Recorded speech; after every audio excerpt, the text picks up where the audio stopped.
Hello बच्चों, कैसे हो। Welcome to Alpha Institute. मेरा नाम प्रीतेश सर है। मैं आपको फिजिक्स पढ़ाता हूँ। हमारा 14 चैप्टर चल रहा है, सेमीकंडक्टर इलेक्ट्रॉनिक्स। इसमें हमने सभी थियरी अगले लास्ट लेक्चर में कंप्लीट कर दी है।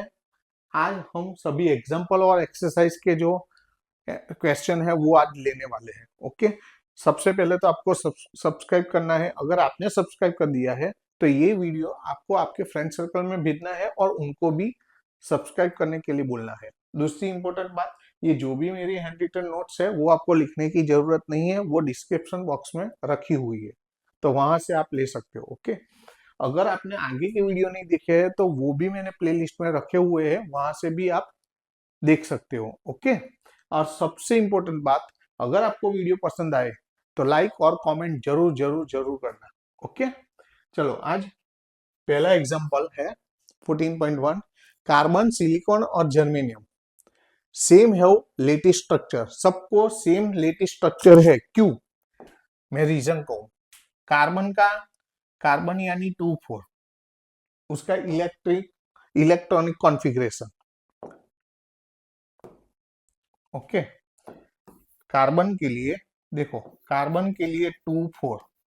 ओके, दूसरा क्या है? सिलिकॉन। तो सिलिकॉन के लिए 2,8,4 है। और जर्मेनियम, तो जर्मेनियम के लिए इलेक्ट्रॉन कॉन्फ़िगरेशन 2,8,8,4 है। अब देखो, यहां पर कितनी ऑर्बिटल है? 4। यहाँ 3 और यहाँ 2 है। तो यहाँ के जो इलेक्ट्रॉन सबसे, देखो ये न्यूक्लियस से सबसे दूर है, सबसे दूर है। तो very easily very easy way से वो इलेक्ट्रॉन मूव कर सकता है। ये इजीली, ये ये इजी वे से वो ये इलेक्ट्रॉन मूव हो सकता है। लेकिन ये दो के कंपेयर में ये न्यूक्लियस से ज्यादा नजदीक है, तो वो इजीली मूव नहीं कर सकता है। तो वो इजीली मूव नहीं कर सकता है, इसलिए इसको हम इंसुलेटर बोल रहे हैं। देखो, why C is insulator while silicon and germanium intrinsic semiconductors. वो लोग इंट्रिंसिक सेमीकंडक्टर है, लेकिन कार्बन वो इंसुलेटर है। ऐसा क्यों बोलते हैं? इंसुलेटर यानी वो करंट को पास नहीं करता है, यानी इसमें फ्री इलेक्ट्रॉन्स नहीं होते। क्यों नहीं होते हैं? उसमें दो ही ऑर्बिट है और वो न्यूक्लियस से नजदीक है, तो उसका जो बाउंडिंग होता है वो न्यूक्लियस से ज्यादा होता है, तो वो इजीली फ्री इलेक्ट्रॉन्स नहीं दे पा रहा है, इसलिए वो करंट, उसमें कंडक्शन नहीं दिखता है, इसलिए हम उसको इंसुलेटर बोलते हैं। वही लिखना कैसे है, देखो, 4 bonding electrons of carbon, silicon and germanium like, ये तीनों में वैलेंस इलेक्ट्रॉन, जो लास्ट ऑर्बिट में जो इलेक्ट्रॉन्स होते हैं उसको हम क्या बोलते हैं? Valence electron. सबके पास 4 बॉन्डिंग है, वो 4 कोवेलेंट बनाते हैं सभी लोग। Okay, respectively in the second, third and fourth. यहाँ सेकंड नंबर की ऑर्बिट में, थर्ड नंबर की ऑर्बिट में और फोर्थ नंबर की ऑर्बिट में 4 वैलेंस इलेक्ट्रॉन होते हैं। देखो, in the second, third and fourth orbit. Okay, hence energy required to take out an electron from this atoms. ये एटम में से अगर इलेक्ट्रॉन को फ्री करना है मूवमेंट के लिए, कंडक्शन के लिए, तो इसको सबसे ज्यादा एनर्जी चाहिए। तो यहाँ hence energy required to take out an electron from this atoms will be least for germanium. Germanium को सबसे कम एनर्जी चाहिए, इजीली वो फ्री हो जाएगा। Okay, followed by silicon. Silicon को उससे थोड़ी ज्यादा चाहिए, but highest for carbon. Carbon को सबसे ज्यादा, इसको अगर इलेक्ट्रॉन रिलीज करना है तो सबसे ज्यादा एनर्जी चाहिए। ओके, और सबसे ज्यादा है तो वो ऑलमोस्ट इलेक्ट्रॉन फ्री करता ही नहीं है, तो नहीं कर पाता, तो इसलिए वो इंसुलेटर होता है। देखो, hence number of free electrons for conduction in germanium and silicon are significant but negligibly. यहाँ कंडक्शन होता है निग्लिजिबली, लेकिन थोड़ा होता है, लेकिन वो भी सिग्निफिकेंट, वो भी महत्व रखता है। ओके, लेकिन कार्बन में तो होता ही नहीं है, कार्बन में तो इलेक्ट्रॉन मूव होता ही नहीं है, तो कंडक्शन ही नहीं होता है। समझ में आ गया ना? तो ऐसे लिखना है कि तीनों में, सेकंड ऑर्बिट, थर्ड ऑर्बिट और फोर ऑर्बिट में फोर वैलेंस इलेक्ट्रॉन है। वहां से इलेक्ट्रॉन को मूव करने के लिए इसको सबसे कम एनर्जी चाहिए, इसको इससे ज्यादा, और इसको तो बहुत सारी चाहिए, और वो कलेक्ट नहीं कर पा सकता है। तो इसलिए वो इंसुलेटर हो जाता है, उसमें से फ्री इलेक्ट्रॉन फ्री नहीं होते हैं, यानी कंडक्शन नहीं होता है, कंडक्शन नहीं होता है, दैट मीन्स के वो इंसुलेटर हो गए। तो वो ही लिखा है यहाँ। समझ में आ गया ना? अच्छा, तो अब ये जरूर नहीं है, हम निकाल देते हैं। ओके, अच्छा, दूसरा example, suppose a pure silicon crystal has 5 into 10 raised to 28 atoms per meter cube। Okay, ये वाला ईएमपी करना। ओके, तो क्रिस्टल के पास कितने एटॉम्स है पर meter cube? 5 into 10 raised to 28। It is doped, doping process यानी इम्प्योरिटीज को ऐड करना। डॉप बाय 1 ppm, 1 ppm यानी 10 लाख एटम हो तो उसमें 1 इम्प्योरिटीज होगी। 10 लाख, 10⁶, 10⁶ एटम हो तो उसमें प्योर क्रिस्टल के, तो एक अंदर क्या होगी, इम्प्योरिटीज होगी। 1 ppm concentration of pentavalent arsenic, arsenic है वो पेंटावेलेंट इम्प्योरिटीज है। तो जब ये क्रिस्टल, सिलिकॉन क्रिस्टल के पार्ट्स पर मिलियन, पीपीएम का मतलब पार्ट्स पर million, 10 lakh atom silicon crystal के होंगे तो 1 इम्प्योरिटीज होगी। Calculate the number of electrons and holes, हमें क्या फाइंड करना है, number of electrons and holes find करना है। और आपको एन आई इंट्रिंसिक, देखो ये इंट्रिंसिक सेमीकंडक्टर के लिए नंबर डेंसिटी है 1.5 इंटू 10⁻16 पर मीटर क्यूब, वो एन आई की वैल्यू दे दी है। अब देखो हमें क्या फाइंड करना है, calculate the number of electrons. Number of electrons कितने होते हैं, जितने डोनर होते हैं, डोनर इम्प्योरिटीज। तो यहाँ पर डोनर इम्प्योरिटीज कितनी है, यहाँ पर क्या लिखा है 1 ppm, 1 ppm यानी पार्ट्स पर मिलियन, 1 मिलियन, मिलियन यानी 10 लाख, 10 लाख यानी 10⁶, 10⁶ एटम होंगे तो एक इम्प्योरिटीज होगी। Okay, donor. तो हमारे पास कितने हैं एटम, 5 इंटू 10⁻20, तो कितने होंगे, ओके, डोनर इम्प्योरिटीज।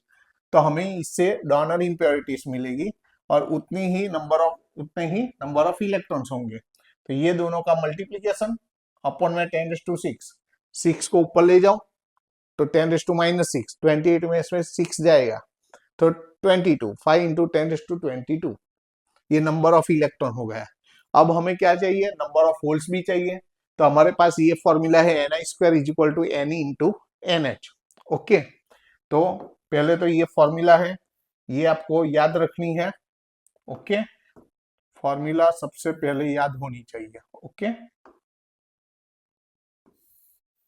ये अब देखो इसमें ni² is equal to n into NH, ये फॉर्मूला है। ओके, अब इसमें से NH को सब्जेक्ट करो, Ne डिवाइड हो जाएगा तो ni² अपॉन Ne, या ni² अपॉन Ne, ni दे दिया है 1.5 इंटू 10⁻16, उसका स्क्वायर अपॉन में number of hole, number density of hole 5 into 10⁻22, इसका स्क्वायर करो, 1.5 का स्क्वायर 2.25 होगा ना, 2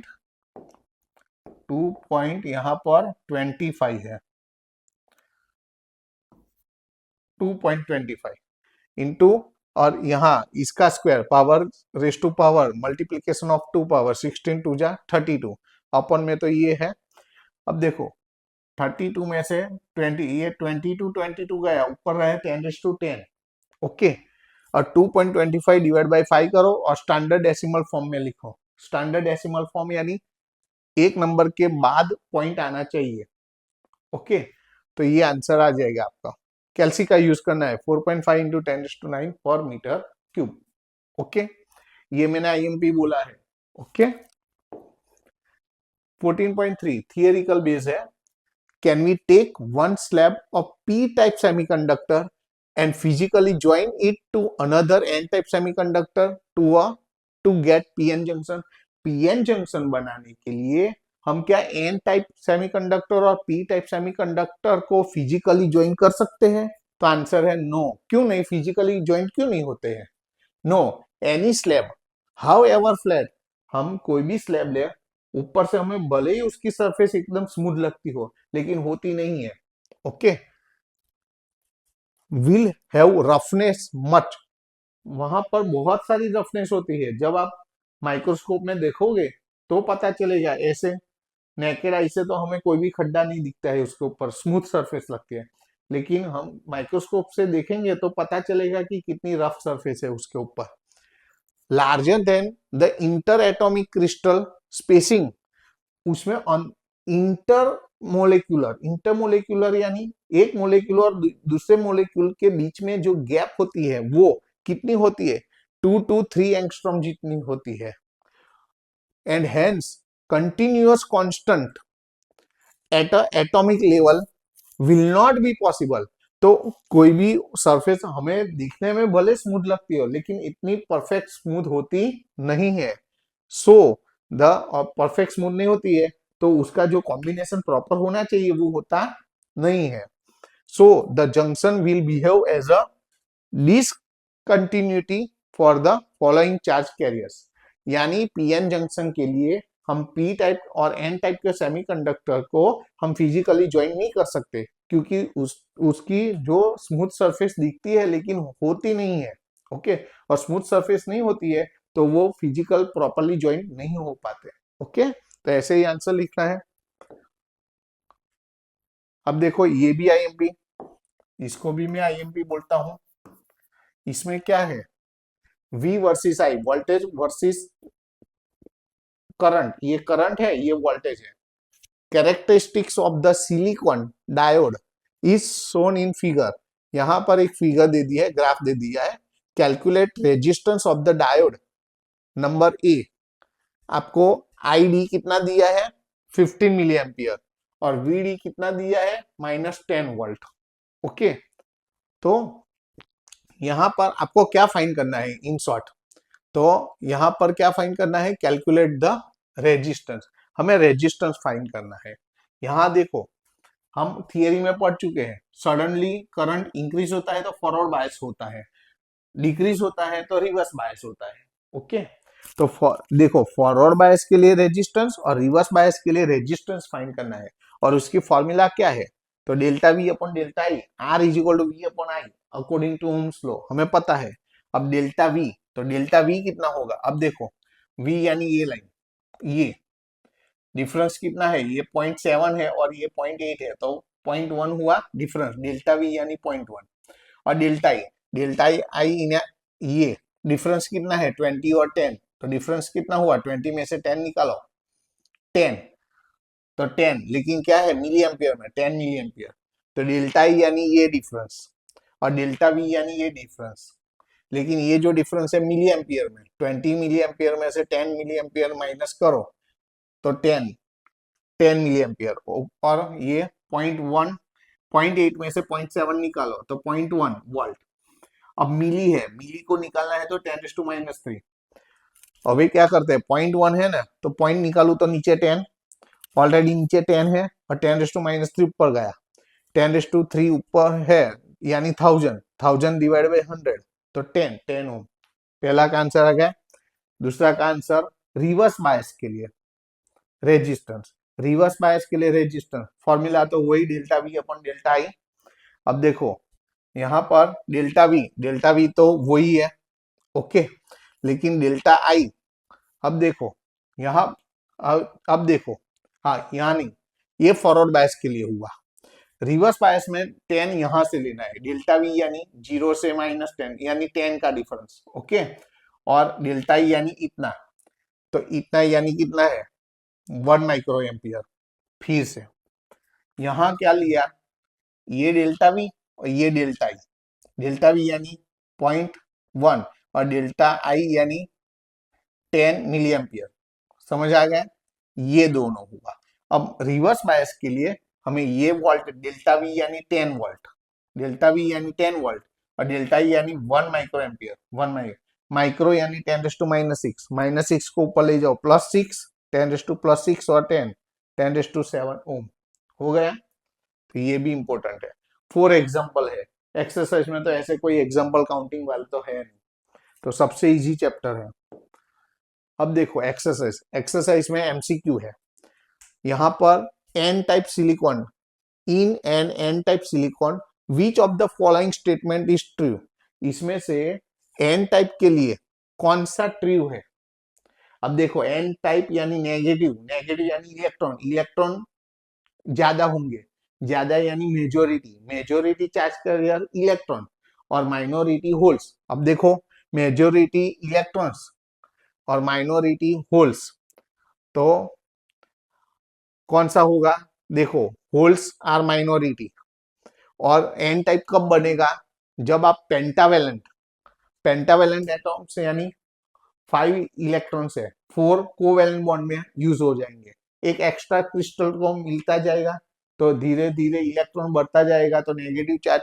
तो एन टाइप में पेंटावेलेंट इम्प्योरिटीज होती है और होल्स माइनॉरिटी चार्ज कैरियर होते हैं। ओके, तो ये सी वाला आएगा आंसर। कौन सा आएगा, सी वाला आएगा। लेकिन ये किसके लिए था, एन टाइप सिलिकॉन के लिए। अब उसके बाद में क्या लिखा है वही है, लेकिन पी टाइप के लिए। तो पॉजिटिव कब होगा, पॉजिटिव ट्राइवेलेंट होगा, तो ट्राइवेलेंट इम्प्योरिटी सही है। और ज्यादा कौन होंगे, पी टाइप में होल ज्यादा होंगे।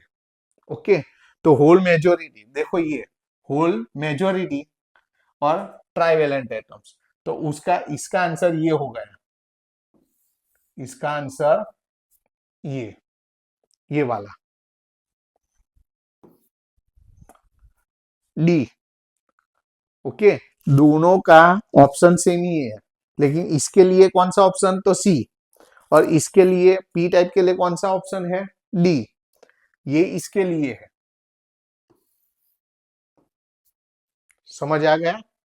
चलो इसके बाद कार्बन, सिलिकॉन और जर्मेनियम के लिए इनमें से कौन सा सही है।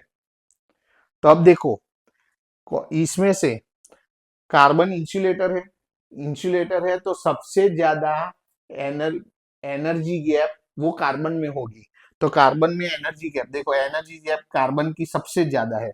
तो चारों के चारों जो ऑप्शन है उसमें एक ही ऑप्शन है कि जिसमें कार्बन का सबसे ज्यादा एनर्जी गैप कार्बन में सबसे ज्यादा होती है, उससे कम सिलिकॉन और उससे कम गैलियम में होती है। ओके, तो हमारा आंसर कौन सा होगा, ये।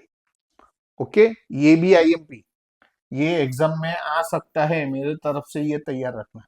ओके, चलो उसके बाद देखो in an unbiased PN junction hole diffuse from p region to n region. अब देखो होल कहां से कहां जाते हैं, पी में से एन में जाते हैं। क्यों पी में से एन में जाते, पी में होल ज्यादा होते हैं, इसीलिए तो उसका डिफ्यूजन पी में से एन होता है। तो वही आंसर चेक करना है, इसमें से कहां आंसर है। उन लोगों ने लिखा है होल्स का डिफ्यूजन होता है पी से एन तरफ। तो पी से एन तरफ क्यों जाते हैं, पी में ज्यादा होल होते हैं, तो वही लिखना है। देखो यहाँ ये वाला hole concentration in p region is more as compare to n region. इसमें पी में ज्यादा होते हैं, तो जो ज्यादा है होल्स वो पी साइड से एन साइड तरफ क्या होता है, डिफ्यूज यानी डिफ्यूजन होता है।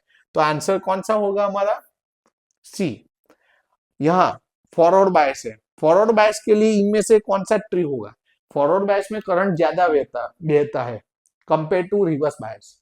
तो फॉरवर्ड बायस में ज्यादा क्यों करंट पास होता है, क्योंकि उसमें बैरियर पोटेंशियल जो होता है वो सबसे कम होता है, लोअर। ये वाला आंसर, बैरियर पोटेंशियल कम होगा तभी तो करंट ज्यादा जाएगा, दैट मीन्स वहां फॉरवर्ड बायस होगा। तो फॉरवर्ड बायस यानी लोअर पोटेंशियल बैरियर। ओके, अब last in half wave rectification what is the output frequency if the input frequency is 50 hertz. अब देखो इनपुट फ्रीक्वेंसी 50 हर्ट्ज है, तो आउटपुट फ्रीक्वेंसी कितनी होगी, किसमें, हाफ वेव रेक्टिफायर में। तो हाफ वेव रेक्टिफायर में रूल से जितना जितना इनपुट फ्रीक्वेंसी होगा उतना ही आउटपुट फ्रीक्वेंसी होगा। तो इनपुट कितना है 50, तो आउटपुट भी कितना होगा 50। लेकिन फुल वेव रेक्टिफिकेशन में क्या होगा, what is the output frequency for full wave rectifier for the same input frequency तो 50 हर्ट्ज ही है, फुल वेव में क्या होगी, डबल हो जाएगी। देखो for full wave rectification output frequency is equal to 2 into input frequency तो सेम, इनपुट सेम यानी 50 हर्ट्ज, तो 2 इंटू 50 यानी 100 हर्ट्ज। देखो तो आज हमने क्या किया, फॉर एग्जाम्पल और एक्सरसाइज के ये 6 क्वेश्चन क्लियर करें, यहां हमारा चैप्टर फिनिश हो गया। ओके, अब नेक्स्ट लेक्चर में हम नया चैप्टर शुरू करेंगे, लेकिन पहले ही मैंने बोला, वैसे अगर आपको वीडियो अच्छा लगा है तो लाइक और कमेंट जरूर जरूर जरूर करना। ओके, चलो नेक्स्ट पीरियड में मिलते हैं, टाटा बाय सी यू।